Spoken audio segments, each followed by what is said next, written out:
Kung ating makikita, ang ating mundo ay sobrang napakasama. Hayag na ang pag-aalipusta ng mga tao sa ating Panginoong Diyos.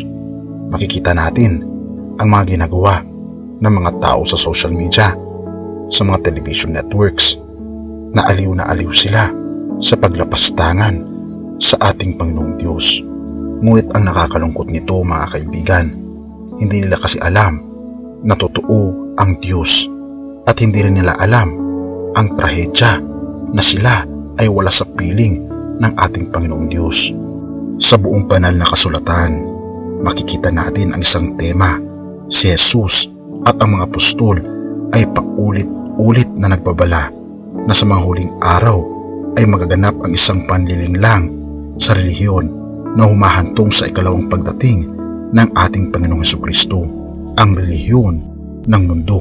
Ito ang relihiyon ni Satanas. Mateo 24 verse 24, sapagkat may lilitaw ng mga huwad na Kristo at mga huwad na propeta. Magpapakita sila ng mga kamanghamanghang himala at mga kababalaghan upang iligaw kung maaari maging ang mga hinirang ng Diyos. At Apokalipsis 12 verse 9, at inihagis ang malaking dragon, ang matandang ahas, ang tinatawag na Diablo at Satanas, ang dumadaya sa buong sanlibutan. Siya ay inihagis sa lupa at ang kanyang mga anghel ay inihagis na kasama niya.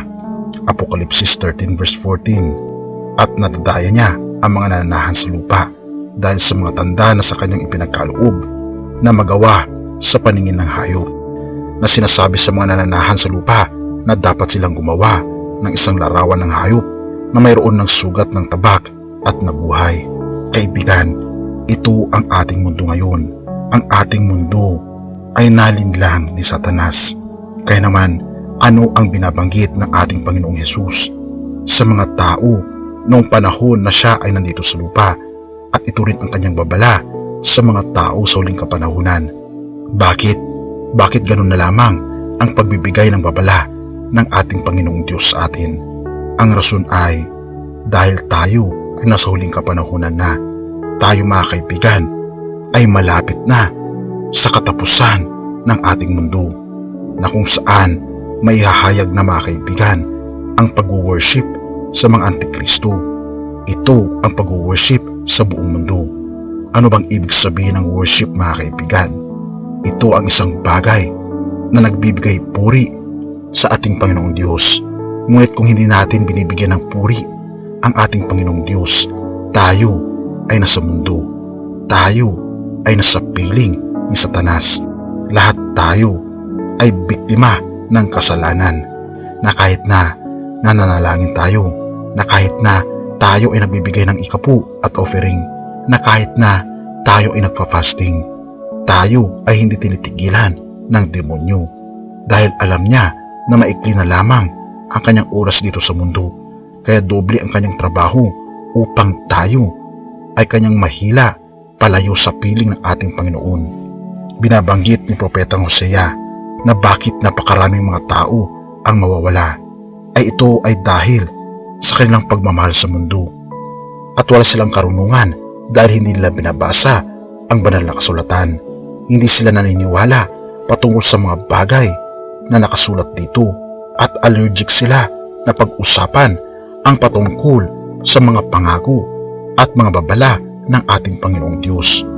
Ang mga iba ay pinagbabawal ng basahin ang Biblia, katulad na lamang sa Israel, katulad na lamang ng LGBT community, dahil nakukundena ang kanilang pagkatao. At ang mga Western cultures ay bihira na basahin ang Biblia, dahil para sa kanila, ang isang taong mabuti ay basta walang inaapakang ibang tao, ay ikaw na ay mabuting tao. Ngunit ito, mga kaibigan, ay turo ng relihiyon ni Satanas, dahil kung wala sa Biblia, ito ay sa mundo. At kung hindi itinuturo sa Biblia, ito ay itinuturo ng Diablo. Dahil gusto ni Satanas na mamuhay tayo sa kalayawan, ipadama sa iyo ang pansamantalang pakiramdam ng kaligayahan sa mundo. Marami ngayon, mga kaibigan, sa mga iglesia ang nagiging biktima rin ni Satanas. Ngunit marami rin mga kaibigan, ang ayaw ng pumunta sa mga simbahan na kung iyong makikita at mapapansin, halos matatanda na lamang ang pumupunta sa mga churches. Tunay nga na binabanggit mga kaibigan na sa huling kapanahunan manlalamig ang mga tao dahil tayo na ay namumuhay sa huling kapanahunan. Ayon sa isang study, pinapakita na noong 2021, 11% lamang ng mga Americans ang nagbabasa ng Biblia. Kung ating mapansin maging sa Pilipinas mga kaibigan, ay wala pang 20% ng mga tao ay nagbabasa ng Biblia. At ang laging nagbabasa ng Biblia ay yung mga taong nag-edad 70 years old pataas. Ngunit kung ating mapapansin, bihira na lamang ang nakakaabot ng 70. Kaya ang mga tao ay namamatay nang hindi pa nababasa ang Biblia. Ito ay sobrang nakakaawang katotohanan na ating natunghayan kaibigan. Ito ang layunin ni Satanas, ang kontrolin ang mga utak ng mga tao sa pamamagitan ng social media, sa pamamagitan ng masarap na mga bisyo at ganon din sa mga tugtugin na nagbibigay aliw sa mga tao. Ipinapakita ni Satanas na masarap mamuhay sa lupang ito. Ngunit ito mga kaibigan ay isang trap. Ang trap mga kaibigan na tayo ay papunta sa impyerno. Tayo ay itinali at iginapos ni Satanas sa pamamagitan ng ating mga kasalanan. At napakaraming mga teori patungkol sa mga bagay na sumisira mga kaibigan sa banal na kasulatan. Isa na rin dito mga kaibigan ang mga teori patungkol sa mga aliens na sila raw ang pag-asa ng ating mundo at dinidiscourage ng mundo na mayroong Diyos na babalik at kukunin ang kanyang mga anak. Mga kaibigan, tayo na ay nasa huling kapanahunan. Nagkakaisa na ang buong mundo upang kalabanin ang ating Panginoong Diyos.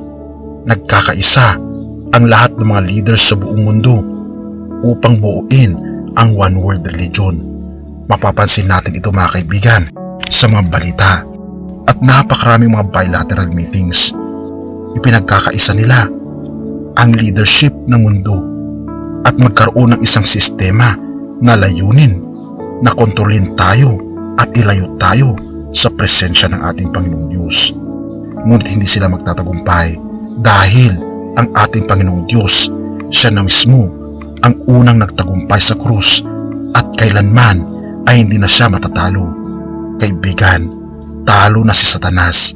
Nais ng ating Panginoon na pumanig tayo sa Kanya at tayo ay mamuhay ng mapayapa na kahit na anuman ang mangyari sa mundong ito, na kahit na napakaraming mga bagay na mangyayari at nakakatakot na pangyayari na gagawin sa atin mga kaibigan, lagi nating alalahanin ang ating Panginoon ay hindi Kanya papabayaan at nais Niya na magpasakop ka sa Kanya at iwanan ang iyong kasalanan. Purihin ang ating Panginoong Diyos at salamat kaibigan sa iyong panonood.